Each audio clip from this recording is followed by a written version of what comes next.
नमस्कार. स्वाभिमानी TV news चॅनलच्या बातमीपत्रात आपलं स्वागत. शारीरिक व मानसिक छळाला कंटाळून एका विवाहितेने गळफास घेऊन केली आत्महत्या. शारीरिक व मानसिक छळाला कंटाळून एका विवाहितेने गळफास घेऊन आत्महत्या केल्याची दुर्दैवी घटना घडलेली आहे.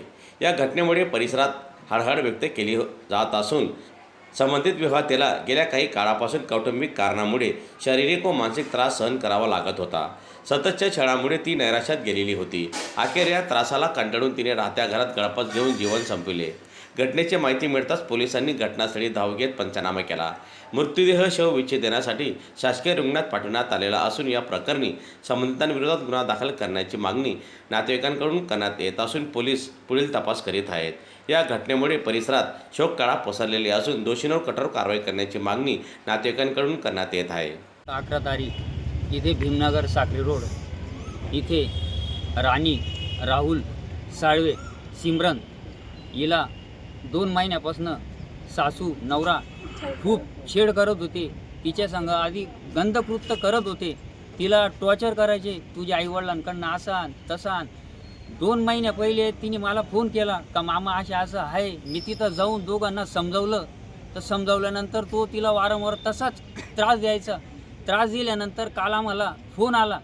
फोन आल्यानंतर त्यांनी आम्हाला बी काही कळवलं नाही. त्यांनी सुरतला फोन केला. सुरतहून मला फोन आला. त्यांनी सांगितलं असं झालं. मी तिथं गेलो तर माझ्या भाचीला मी बघितलं तर तिचे गुडघे असे खाली टेकलेले होते आणि तिला मारून झोडून लटकावण्यात गेलेलं होतं. हे आम्ही बघितलं. तिथल्या परिसराचे लोक गोळा झाले. त्यांनी बी सांगितलं की हिला फार त्रास द्यायचे म्हणे, रात्रंरात तिला झोपू नाही द्यायचे, मारझोड करायचे म्हणे. तर त्यांच्या लग्नाला 4 महिने झाले. फेब्रुवारीला लग्न झालं होतं.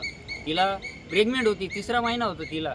तिच्या प्रेग्नेंट असताना तिला छातीत पोटात लाता बुक्क्यांनी मारझोड केली. तिचा जीव निघून गेला. जीव निघाल्यावर त्यांनी साडी बांधली. साडी बांधून तिला फॅनला मागणी काय आता लटकवण्याची.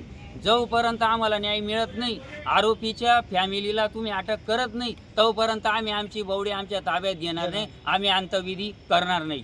तसं त्यांना पोलीस प्रशासनाने अटक करायला पाहिजे आणि त्यांच्यावर कठोर कारवाई करायला पाहिजे. ही आमची नातेवाईकांची मागणी आहे.